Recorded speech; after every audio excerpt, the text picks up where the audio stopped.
Okay, so welcome to Yoga Samadhi, everyone.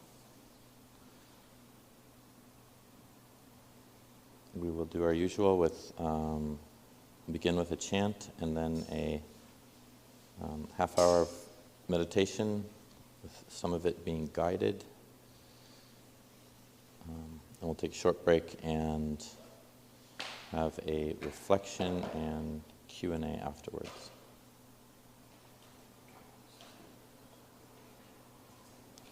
So again, this is page 46. We'll be chanting the highest blessings.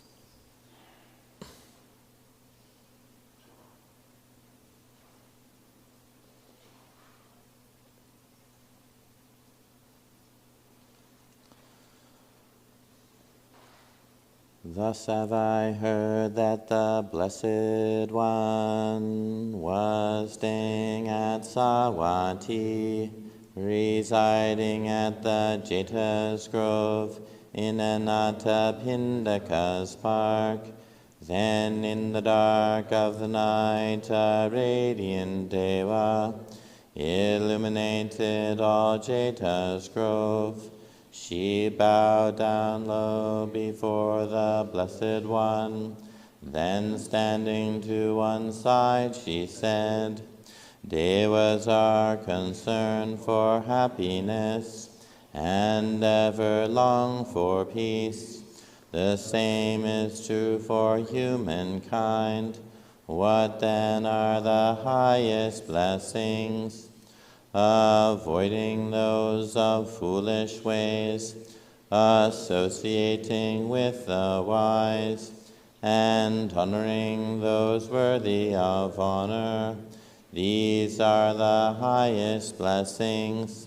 Living in places of suitable kinds, with the fruits of past good deeds, and guided by the rightful way. These are the highest blessings. Accomplished in learning and craftsman skills, with discipline highly trained, and speech that is true and pleasant to hear. These are the highest blessings. Providing for mother and father's support, and cherishing family, and ways of work that harm no being. These are the highest blessings.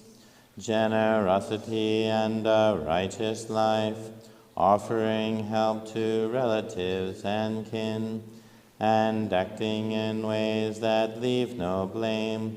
These are the highest blessings.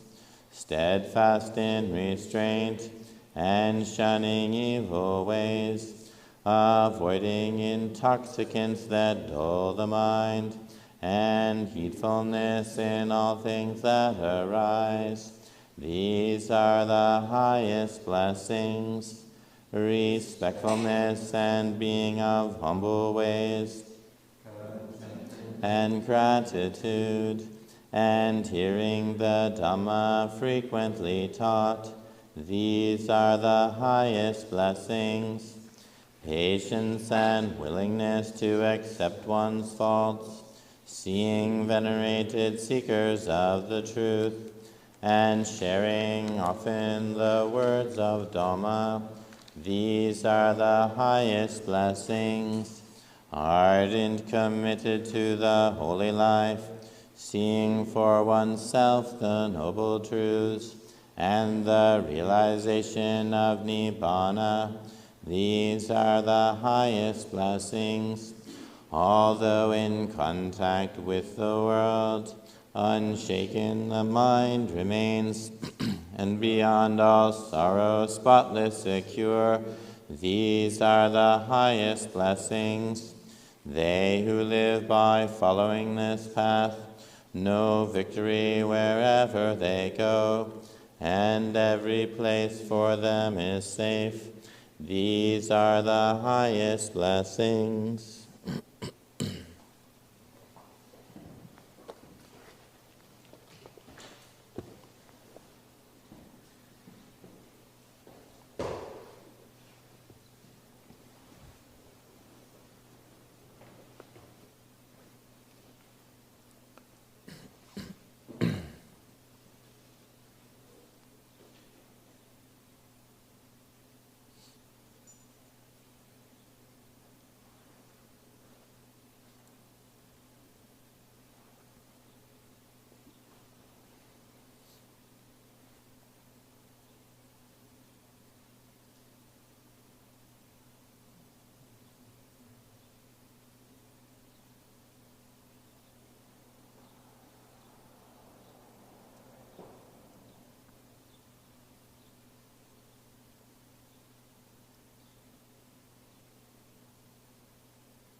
listening to the various sounds in the room.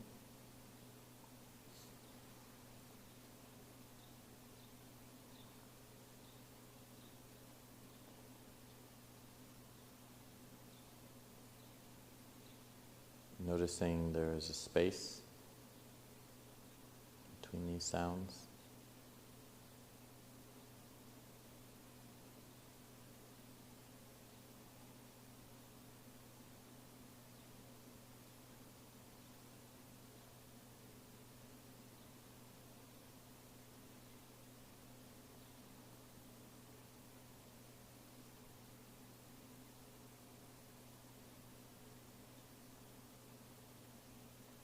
When you're noticing sound, you can recognize that there is no thinking sometimes.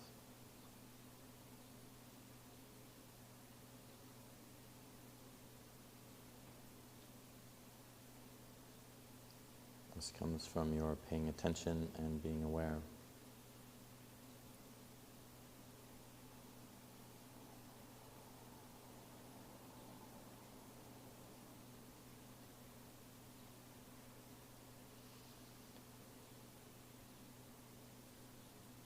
The sound of a car driving by, a bird,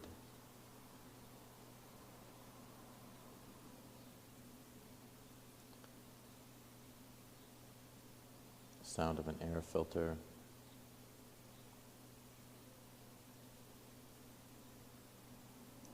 these are arising in awareness.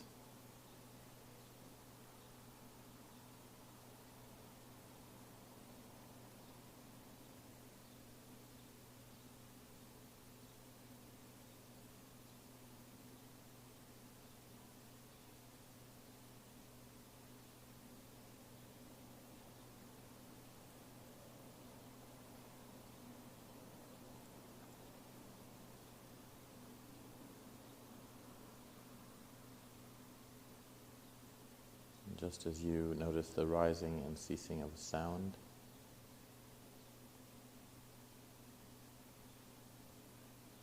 picking up of another sound, you can do the same with your thinking.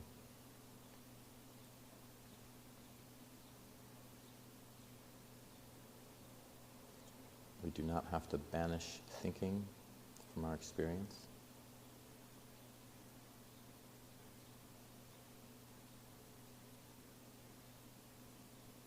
We're just noticing the arising and ceasing of it. And the spaces in between thoughts.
In many ways, thoughts are like waves in the ocean.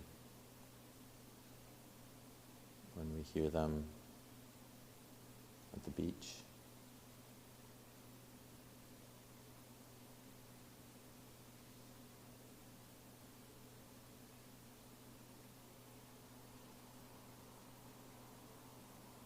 we come in and we hear the crashing of them.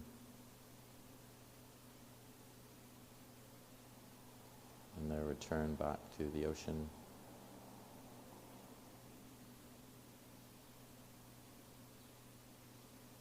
But we're not arguing with them.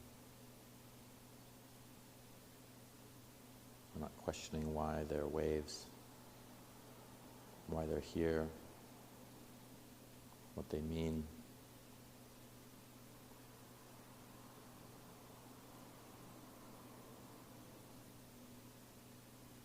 So if we think of thoughts like waves,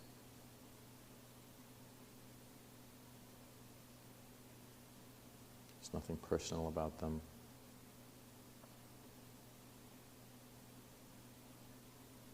They're just the content of the mind.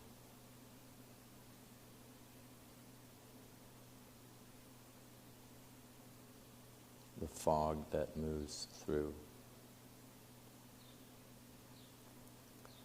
the space of awareness.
So we notice the freedom that arises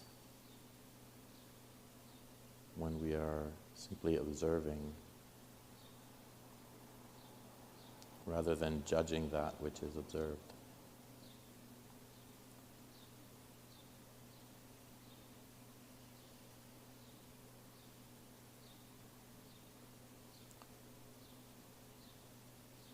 And we notice the freedom that arises when we don't move with the contents of our mind.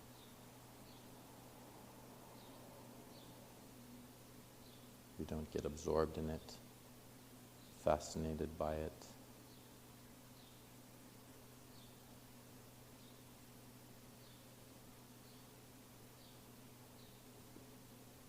Or do we get interested in it?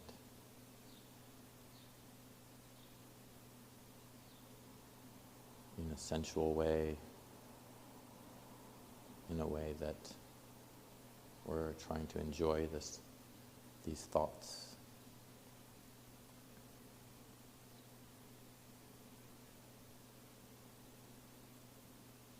So there's a letting go.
So as we're ending this meditation session,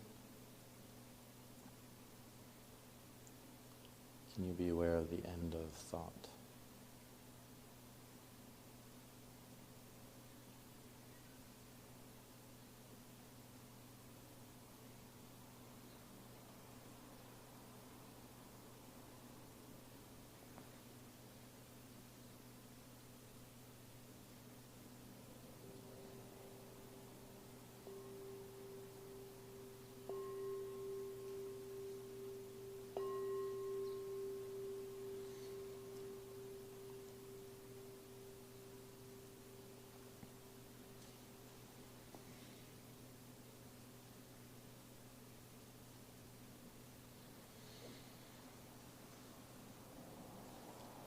Take a break for a few minutes, stretch your legs.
So one of the challenges in our formal practice in meditation is dealing with the content of our experience.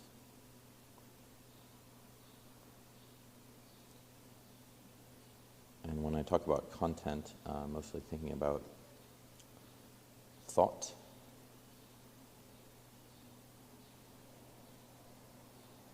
But this could also be just our emotional experience. Whatever it is that our minds take a trip on, or a ride on, or wander off into.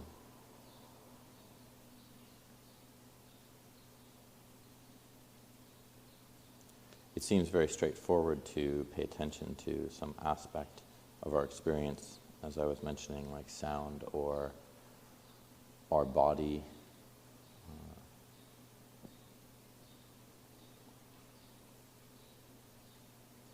But it isn't.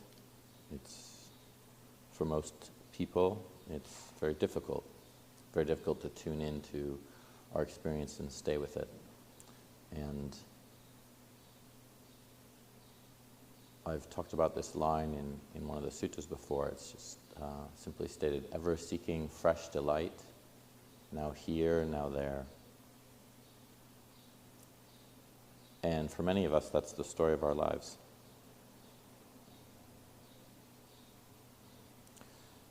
So when we're not sitting quietly, observing our thoughts and seeing the change, we might also see that when we're active in our daily life, then there is this constant movement, this seeking. From one moment to the next, we're moving. And sometimes it's just various tasks that we need to do. We need to take care of our bodies, we need to eat, we need to clean ourselves, clean the places where we live, drive ourselves around. Sometimes it feels like just moving a sack of potatoes, carting this body around. But often we can see that there is a sort of a seeking of the pleasant, seeking of something that is enjoyable, and then we get bored fairly quickly and find something else to seek. And it's just very normal and part of the human experience. There's nothing worth condemning about it. It's just sort of mundane life. It's not like, you don't usually meet people who are saying that they're seeking the unpleasant in every other moment. And if they are, they're probably doing it because they might be finding the unpleasant pleasant.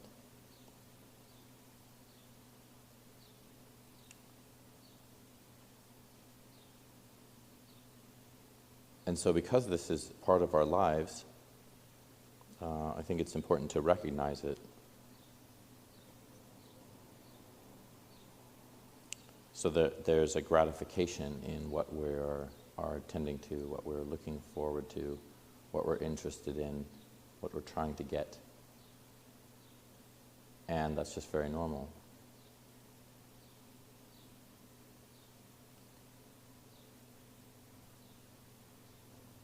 It's like, seeking the company of good friends, helpful people. We don't seek the company of enemies and those that are harmful to us.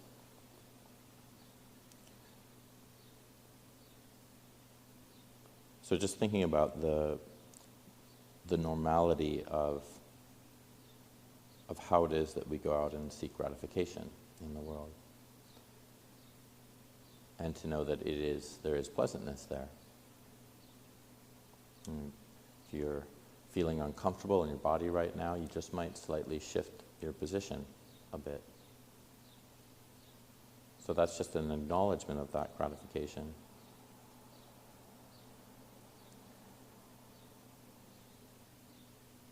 The Buddha has several suttas where he talks about 3 modes that we can think of in regards to this, and it's how we can kind of deal with our minds that are seeking gratification. So the The first is what I'm mentioning, is that there is gratification. And the second is looking at the potential danger of seeking that gratification. And the third is the escape from that danger. So we could take something something very simple like eating ice cream. If you don't like ice cream, then you don't exist. But no. It's possible you don't like ice cream, so think of something else that you like that's not ice cream. And we can say, well, there's nothing. It's sort of an innocent pleasure, isn't it? And it can be. It could very easily be that. It just, as a monk, for example, a nun, kind of, we're given these things. People just give them to us. And there is pleasure in that. There's pleasure in receiving it. There's pleasure in knowing that a person thought about that. They wanted us to have something nice. There's also pleasure in just the item itself. Tastes nice. But if I'm not aware of seeking something pleasant, maybe getting excited about something, interested in something, maybe hinting about it, whatever it might be, then I'm not aware of the danger of that gratification. I'm not aware that there's oftentimes, if not almost always, a danger to seeking something, something we're going after. Many of you could probably relate this to either current times or past times, like where we've been passionately interested in another person, and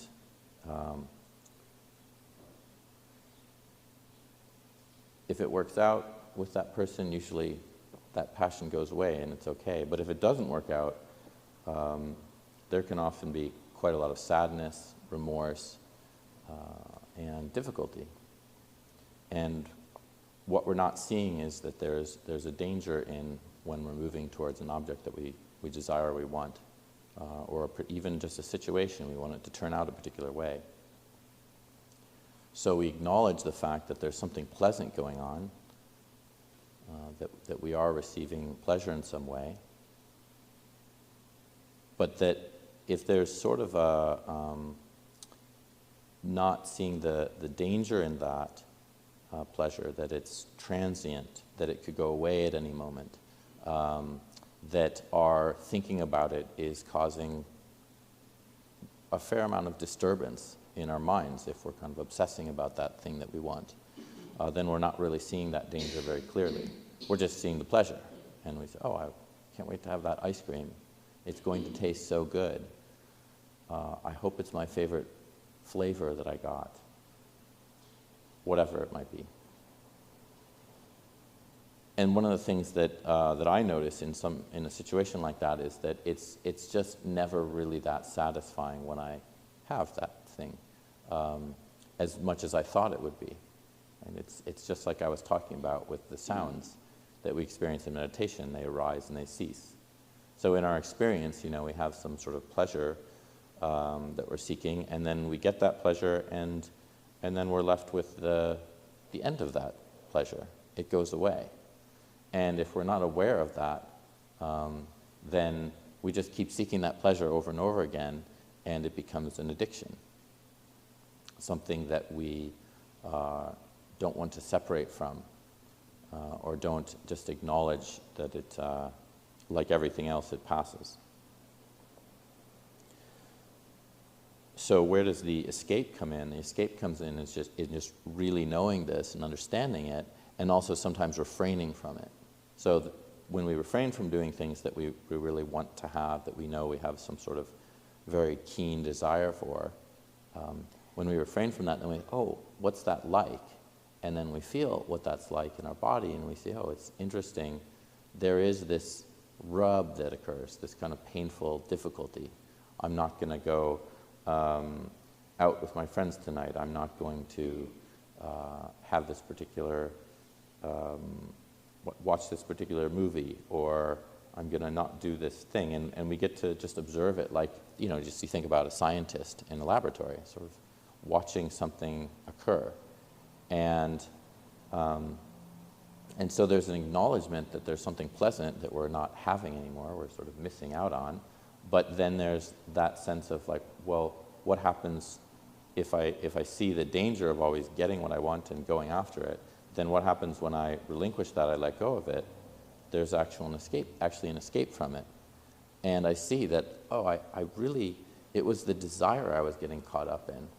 The object really wasn't that important.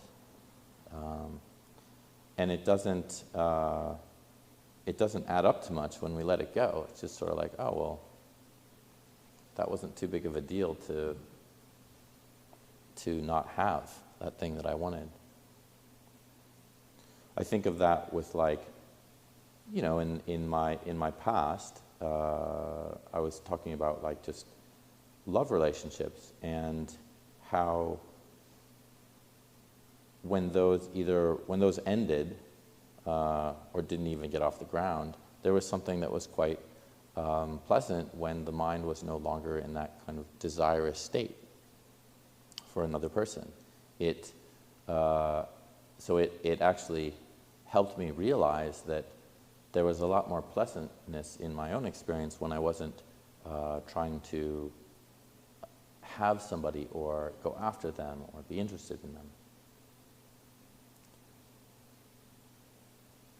And so that's, I think for people who are, for example, in long-term relationships, they can probably see that in those relationships as well, because the sort of, moving and the passion that arises, or the interest, or the I can't be alone without you, or whatever it might be. I have to be with this one person, it just kind of goes away. And there's a lot more equanimity that arises, and we find that more pleasant.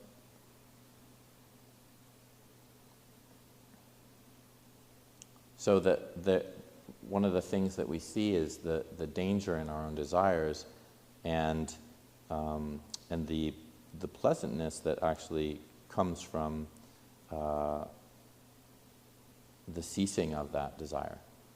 That there's actually peace. It's one of the chants that the monks talk about, that in all of the arising of our experience, it's actually peace that arises when our desires cease. And it's quite helpful to try to examine that in our experiences.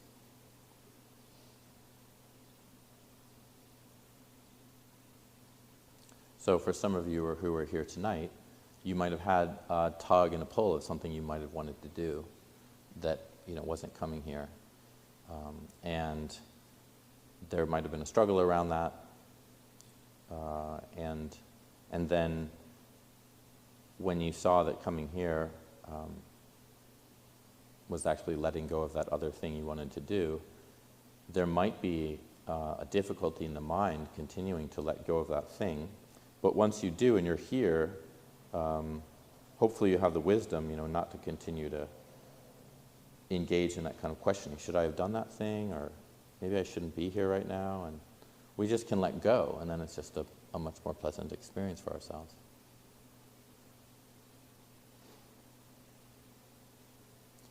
What's interesting is when we're caught up in wanting things, or wanting things to be a particular way, it's very hard to see that. It's, we're caught up in desire. It's very hard to see the other side of that. It's like, oh, if I'm not feeling this way, it's a lot more freeing. There's more peace. And that's why it's very hard to let go. Because when we, the whole idea of having desire for, or an interest in gratification, and is that we're not able to see that danger clearly. The danger of holding on to it, the danger of seeking it, and the actual pleasantness that comes with the escape from it.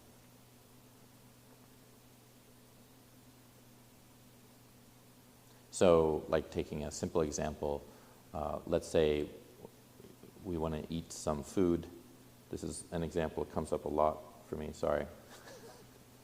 Zamuk, we have very few outlets, and so we deal with that, the food that we receive. And when I can just be with the experience of eating and really examine this experience, then I have the enjoyment of that kind of that seeking that ceases. And so it's not like it's jittery for me, that sense of wanting something. It's the same as I was talking about wanting another person or a particular situation, wanting to see something, have some entertainment.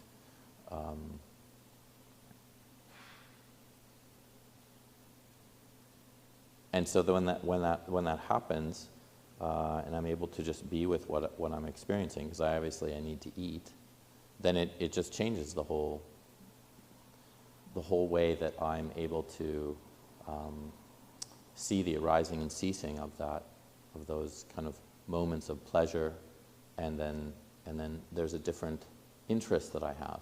Oh yeah, there's something interesting actually going on if I let go of the desire.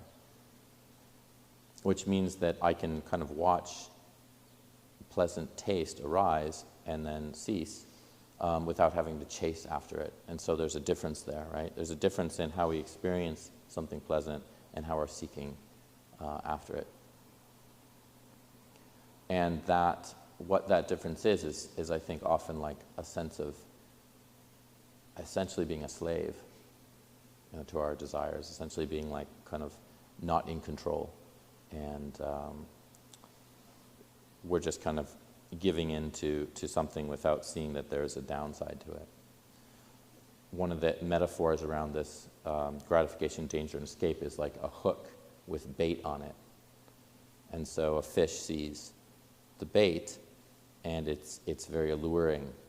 It looks very delicious. So they say, oh, there's just this floating thing, might be a worm or whatever, and it's just there. And it starts nibbling at this bait, and it's not recognizing that there's a real danger there. There's this strange metal hook. And as soon as it puts its whole mouth around this alluring, desirous object, then that's it. We're caught. And so the fish is caught in the same way. It didn't see the danger of the hook.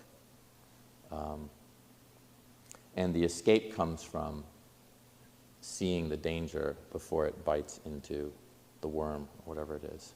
That's not going to actually be a good thing for me. That could lead to my long-term, to some long-term problems. So I think the trick is to kind of notice when we're getting caught into our own desires, and to create some space around that experience so we're not just immediately going after them. And we do that, one of the ways that we do that is through our formal meditation. We're getting used to that in what it is we're doing. Like you're kind of sitting, and then all of a sudden you want something to change, or you want something to be different, or you don't want a thought to arise, or you find that your emotional experience is quite tumultuous and you want it to go away. And you're seeing that this want is actually causing more agitation. Whereas the desire for letting go and the movement into letting go is quite a different thing. There is a sense of relinquishment there. So we're doing our best to let go of our desire that's causing the problem, which means that we're picking up a wholesome desire and letting go of an unwholesome desire.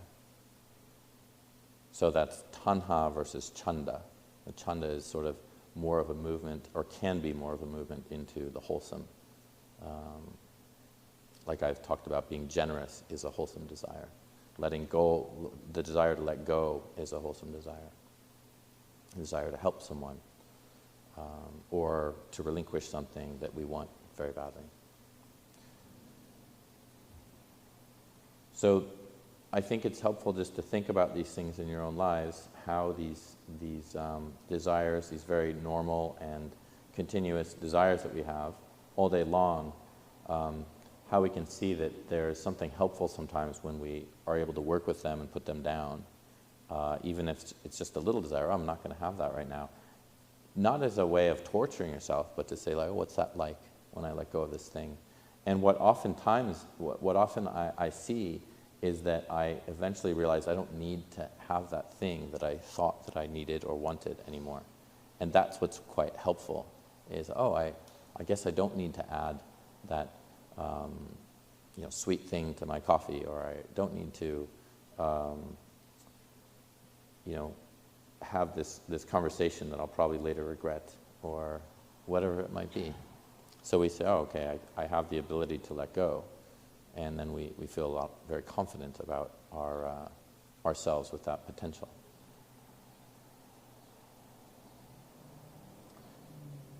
And I think what the Buddha is teaching is that we experience stress and difficulty in our life because we move towards unwholesome desires. And so that's the basis of his teaching. And that's where this, reflecting on the gratification, danger, and escape is quite helpful. Helpful to bring it up. Where is the gratification in this? And am I moving towards that? Is there a danger in that? So you kind of ask yourself that question. Is there something that isn't going to be helpful to me?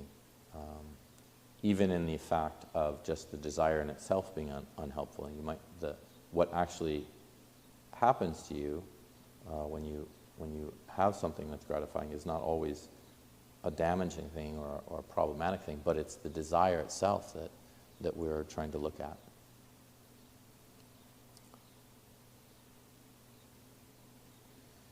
So I think I will end the talk there, and open it up to any comments or questions you might have. If this ever comes up in your lives. Any examples you want to tell me about, or? Yes? So, as I listened, one of the things in my life that I seem to struggle with a lot is my mother is 92, and I'm her, I should say her main caregiver. And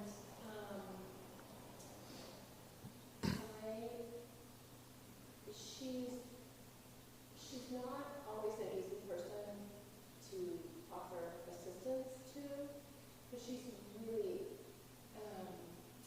seeks perfection with everything in her life and everybody, and so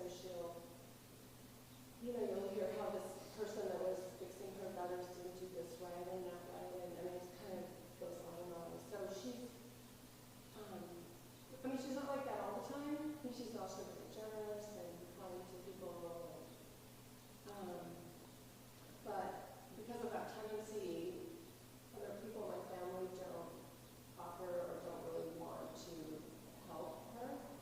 And like I'm getting tired and fatigued, and I do okay, and it's just, I guess maybe if I haven't eaten enough or something, I'll suddenly feel like I'm just melting down, not handling it well. And I think my desire is to have a family for people that need help. Mm-hmm. But I think I keep wishing for that, and it doesn't happen, even if I ask. And I think it's that I should just give that up, that desire. But I do get I feel like I get stuck in a circle about it. And my sister, she'll thank me, and I don't, it feels sort of, it just doesn't feel very, I don't take it as, I know I want to be generous, and I want to honor my mom, and usually we do pretty well together, but I do get tired. So I don't know, maybe you can offer some guidance. Yeah, I think that your situation is probably not very unique.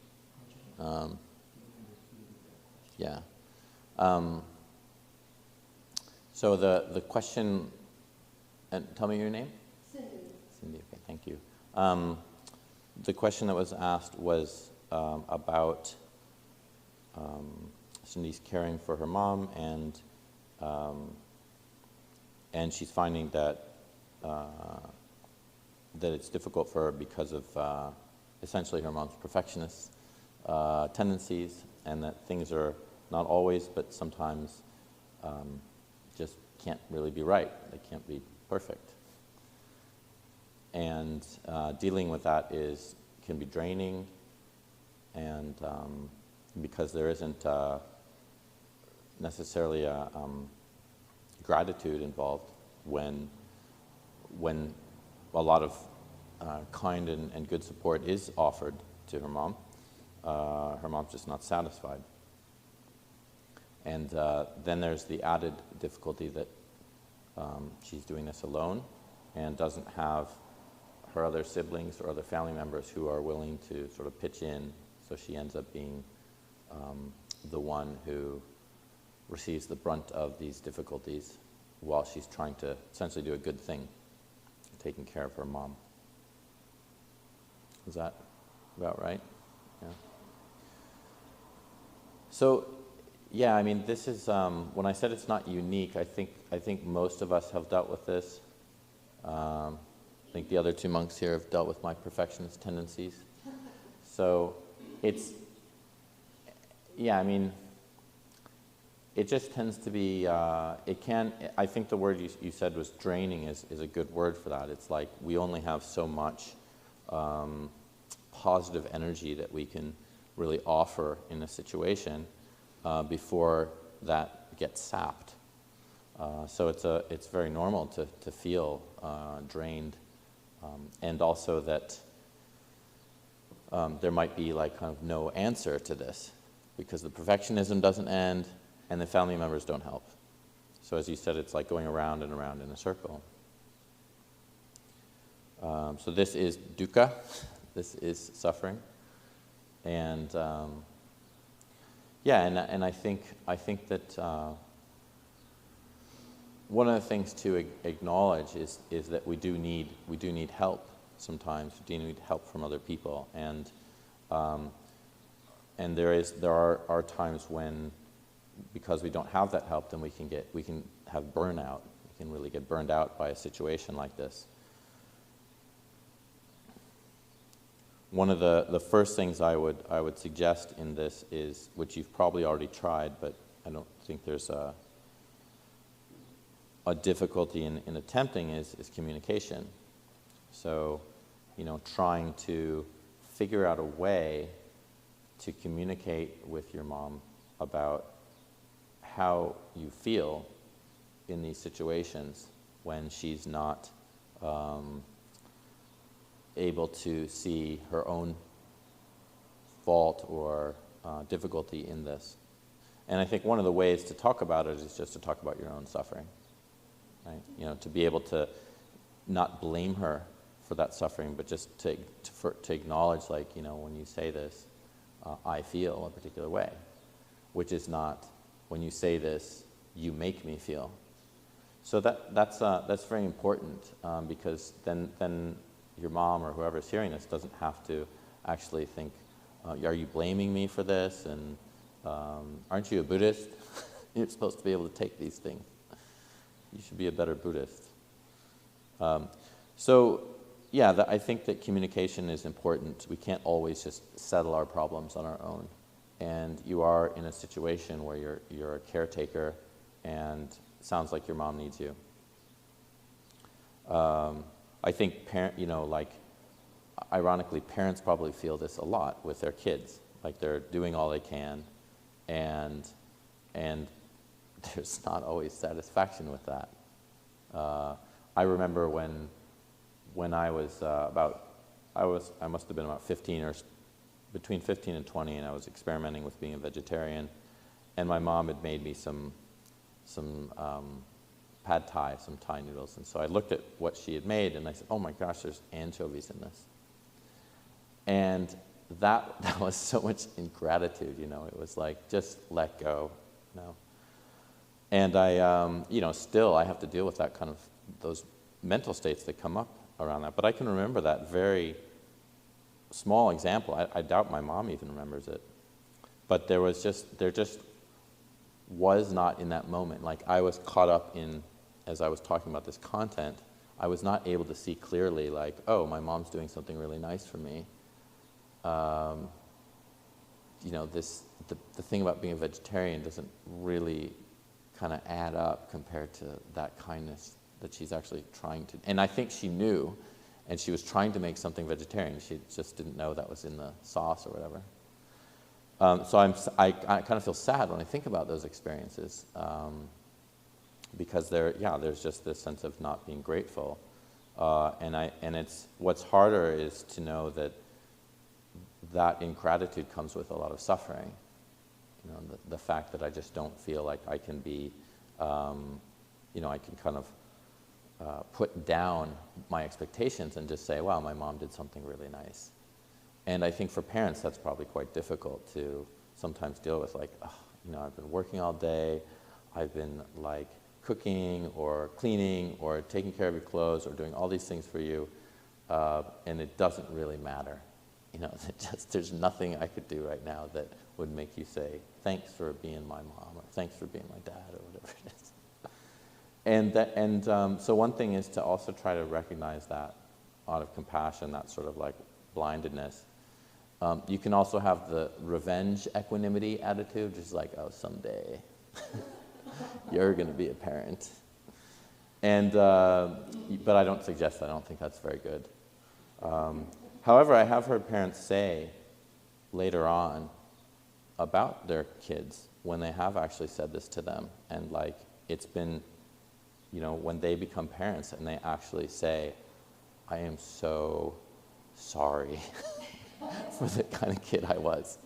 I had no idea what you did for me, you know, until I became a parent myself. And so I think you know, in a way you're parenting your mother, and it's good to kind of look at that, and you might want to also remind her. Do you remember what it was like when some of your kids sometimes weren't quite satisfied with all of the help that you were giving them? And she could hopefully identify with that, because at least at one point in your and your siblings' lives, probably there was some ingratitude. But now you also probably know how that feels, or if you have kids of your own, you can understand that. But also I think that compassion is very important, because there is a sense we just can't see that dukkha in ourselves when we're just not happy with something or happy with the situation. Perfectionism is a lot of dukkha. It is very painful, because it's just the basis of discontent. It's just, I can't be satisfied no matter what. And the reason is because we're locating that satisfaction in an external object, you know, rather than internally understanding that, you know, there's no way that we can ever get satisfaction with whatever is external. It's always going to go away or change or not be in our favor. There's always going to be something we don't like about it. And when we're stuck in that, that's sort of as I was mentioning, like a habitual tendency that we can't see and we can't get out of. So I think identifying that is important, but also just knowing your limits and being able to ask for help, either from your mom or from your siblings. You know, from your mom, it would be like trying to have her actually see what's happening. You know, that kind of, you don't have to teach her, but just to let her know like how you're feeling. From your siblings, sometimes, you know, it's like, well, you thank me, but are you just thanking me that you don't have to do this? Is that what your thanking is for? Because I sure could use some help. And that does, you know, maybe your siblings just won't help, but maybe they will in some small ways. Like I could use an afternoon alone, or I could use this kind of support or that kind of support. And so I just think that in the end it comes down to kind of seeing the suffering and all this, but also seeing if you can do something actually on the plane of looking for help, so you can manage it. But also just to know that this is kind of what we deal with as human beings, as we do get kind of exhausted of each other, and you know, relationships can be problematic. So we often have to also adjust our expectation of like, okay, mom's doing it again, I'm feeling angry again, and you know, okay, what's a way to deal with this? It's not to run away or expect her to be different, because how is she really going to change? I mean, probably not a lot. But we can change our hearts, and so that's what's important to identify. And so, you know, you want to have. I think that there's a book written by Ajahn Cunda. It's called Unseating Inner Tyrant, and I think that's quite helpful, because we often see like, I should be better than this, I should be able to deal with this, and we kind of point the finger at we blame ourselves.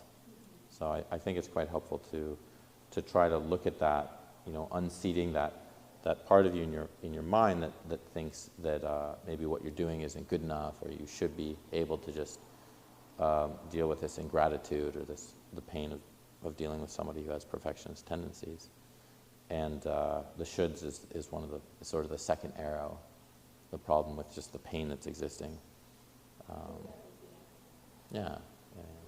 So look up that book. You can find it online. Yeah. That's a good suggestion. Yeah. Good.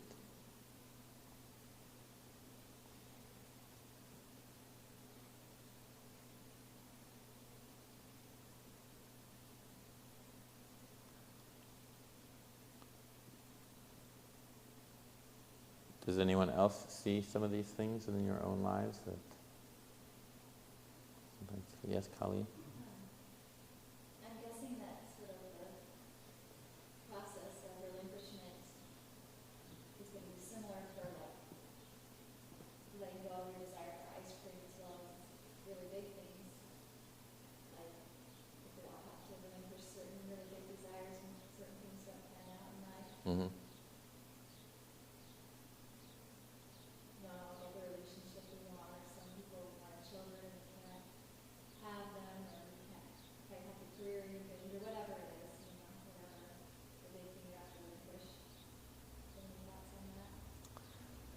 Yeah, they're easier, or ice cream's a lot easier. They're a lot harder.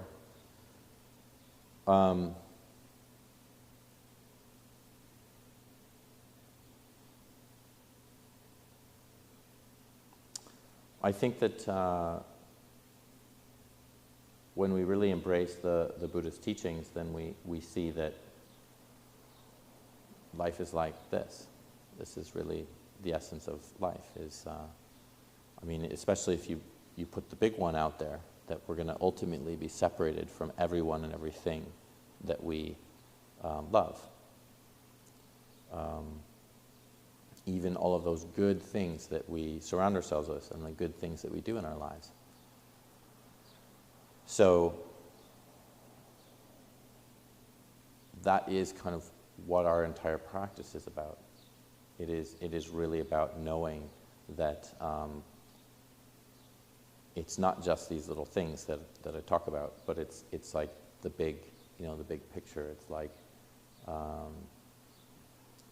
know, like it can be difficult taking care of one's mom, but then she dies, you know, or like we marry someone and they have a big change either in their behavior or who they are, or they lose a limb, or they're no longer conscious, or we lose a child, or there's just travesty and difficulty. And I think it's a very rare human being that doesn't have to have several of these things happen in their life. But the ice cream is training us in the small things, in the big things. It's kind of training us in the little ways. Like if we can't, you know, we are learning to deal with the bigger things by dealing with the smaller things, and so we often make trifles of these things. You know, letting go, giving.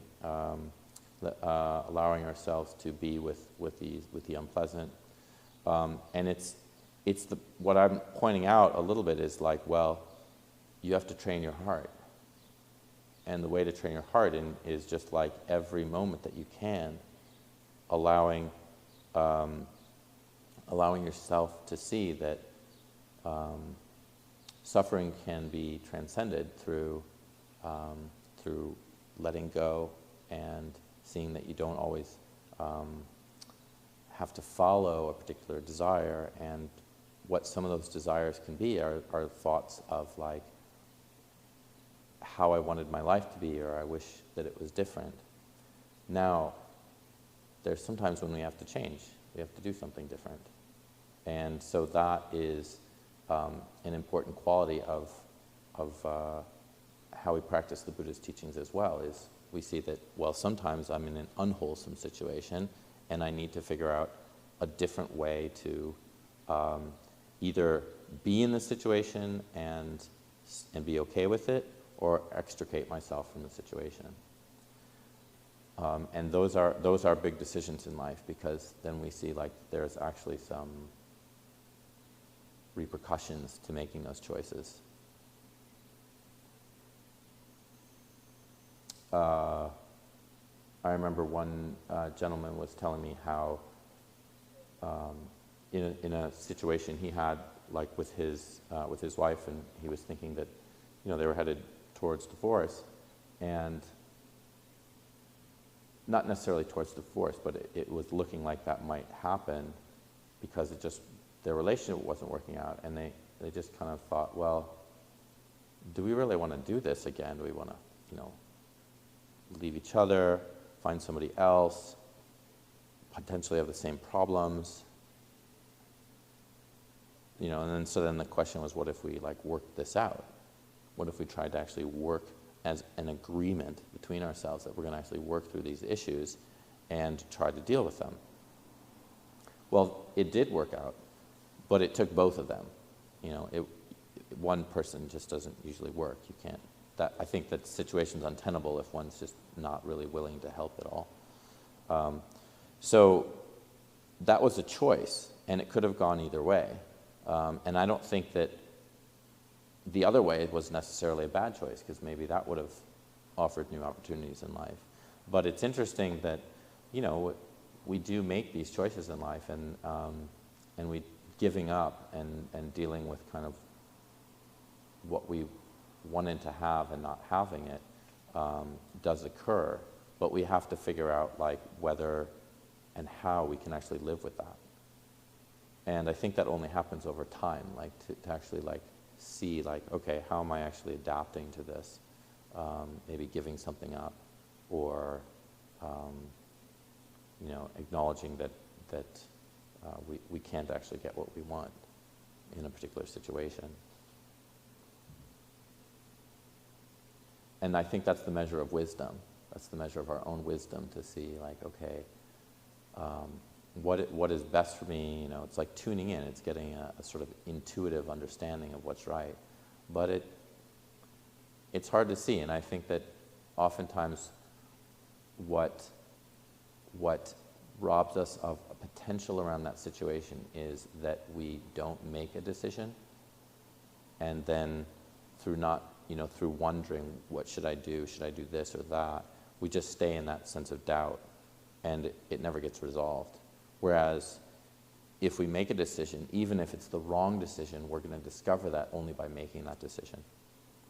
And so that's sometimes the daring that comes with doing something that is going to move us in at least a situation out of that doubt, out of like, should I do this or that? Should I do this or that? And never coming to a resolution. So I think that both of those things come together. Both how we are able to be with situations that are not. We have to kind of let go of what our bigger desires were in life. And see how we can truly let go of that. See if we have the sort of skill and the potential to work through it. And in the fact of our the sort of sense of our Dhamma practice, that's what our interest is in doing. Like, can I do this? Am I able to give this up? And we might find the answer is no. But we might also find that after 5 years or 10 years or whatever, it's like, oh wow, that just isn't that important to me anymore. And that's quite magical. It's quite amazing when we get to a point where, like, oh, that thing that was really problematic in my life was something that it seemed insurmountable at the time, but it ended up not being, based on how I let go of it.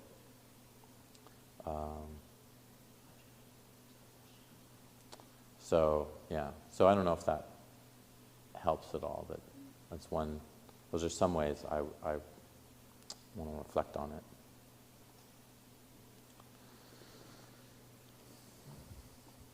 How to deal with remorse and not being able to fulfill a wholesome desire, like my grandmother's unsaid wish to meet me in India while I was working in the USA and was just out of a traumatic experience. Okay, so that was how to deal with remorse, and similarly kind of a regret of having not done something that would have been beneficial. In this case, it was being with one's grandmother at a particular time. Is that right? And not having done that. I've been talking about this a lot, remorse and regret.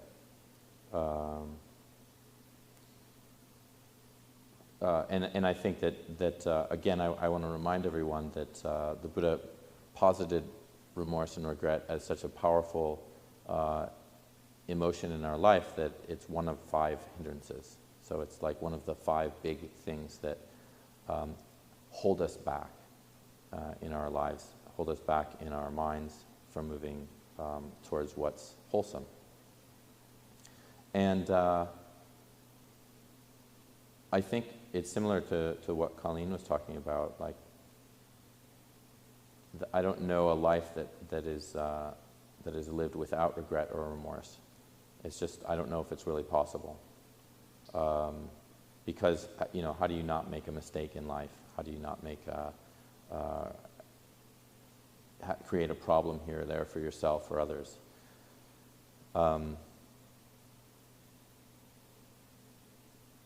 And I think it comes back to this sort of this inner tyrant I was talking about, the one that won't let us be, that voice in our minds that says we're not good enough, and that no matter what we do, it's just we're just a failure, and how stupid we could be for making these mistakes.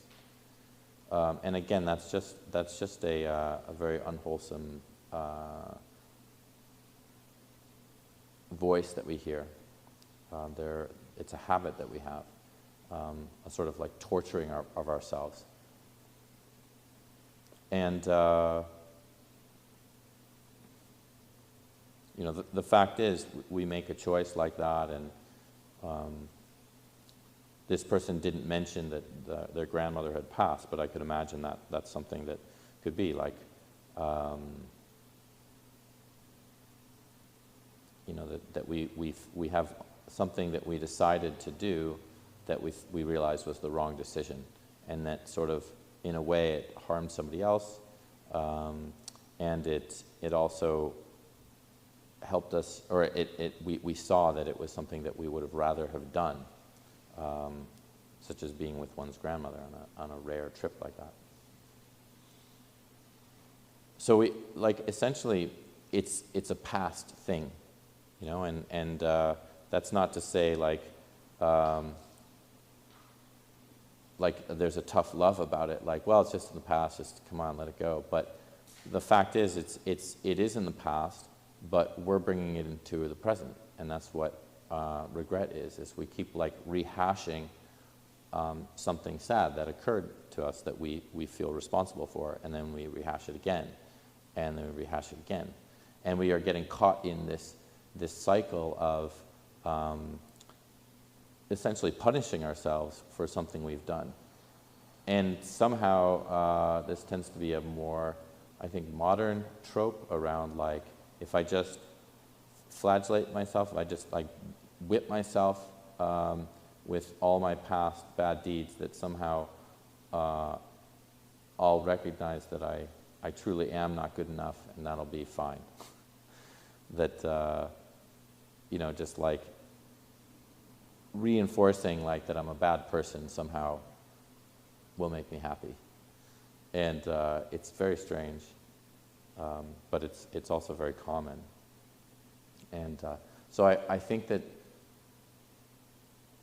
like the Dalai Lama, when he was told about this kind of thing about feeling self-hatred or upset with oneself or guilt, it took him a while to get that translated, because he's like, what? I don't get it. You do what? And I think his answer was, well, you know, tell them they should stop doing that to themselves. But as he's grown more accustomed to being in the West and being around Westerners, he can see how pervasive this is. And it's not, of course, it's not just, it's not Westerners. It's, I think it's a worldwide problem. But it does circulate in certain cultures more than others. So for some reason, it's not as prevalent in the Tibetan culture, or like in Thailand, that's something that's not as prevalent as well. Lumpur Pasno talks about how, in a similar way, as he's tried to do similar translations, and he has a hard time trying to talk about this in Thai to Thai teachers, because they don't really have as much of a sense of guilt or self-hatred. So in dealing with remorse, I think we need to accept that mistakes are made, and that we just don't want to repeat them. We want to learn from them. But you know, we do the best that we can in each given situation, and we're not necessarily like given to being perfect all the time. We're not given to always making the right decisions, and we're influenced by our own difficulties quite often, our own kind of defilements or emotions or unwholesome pathways in our mind that we can't necessarily get out of in a moment. So we might make a decision that's not in our benefit or somebody else's benefit, and we think that it is. You know, it might be like, oh, I don't have time for my grandma. And then, you know, there can be some feeling later that that was the mistake that was made. So it's really a recognition of our humanness, of the fact that this is just what all of us do, and then it's an acknowledgement of like, yeah, like I make mistakes, and that's how I can only learn. And if there's a true recognition of that, then we say, oh, well, I can recognize this remorse. I can see that I feel like there was a problem with what I did. So obviously, I can't be that bad of a person. You know, I'm seeing it for what it truly is. It would have been possibly good for my grandma and for me to be together. So one, we have to look at the recognition that we have of the mistakes we've made, and then we have to just acknowledge that this is what people do. You know, we don't always make the right decision, and so where our focus then needs to be and is really around acknowledgement and forgiveness for ourselves. So, as I've mentioned before, we kind of locate forgiveness or our kind of feeling in how we forgive ourselves based on another person and how they feel about us. So let's say you go to your grandma and you say, yeah, that was a big mistake, I'm really sorry, and she says, I will never forgive you for the rest of my life, and I hate you forever.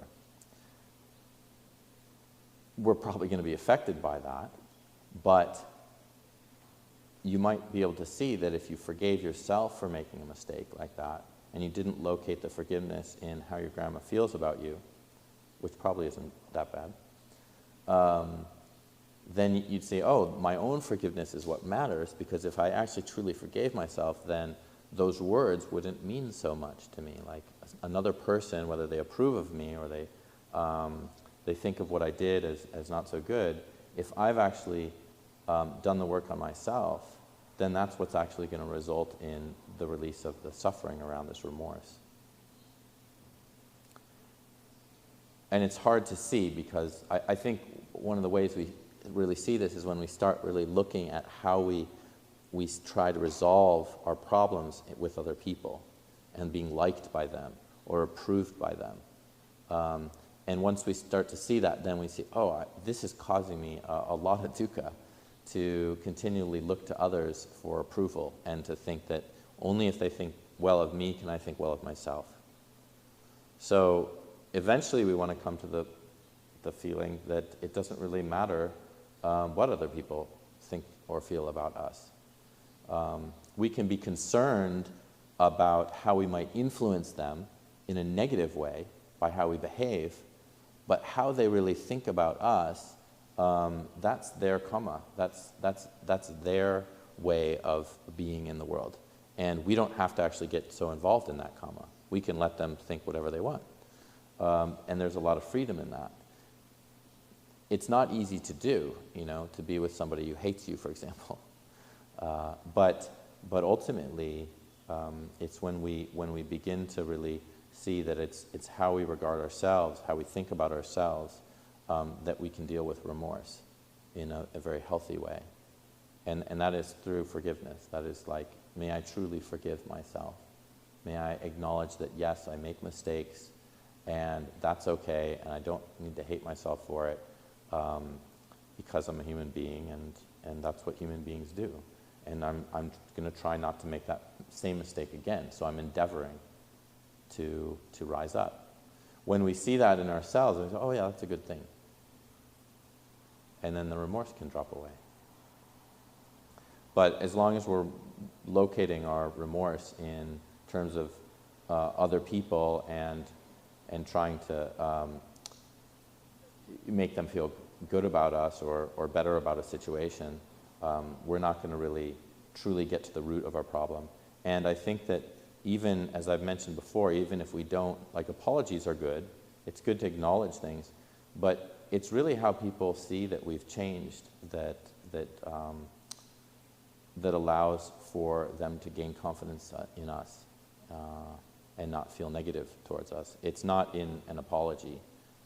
Just saying I'm sorry, for example, it doesn't. Sometimes I'm sorry is just I'm sorry you feel you don't like me anymore, and I hope you like me.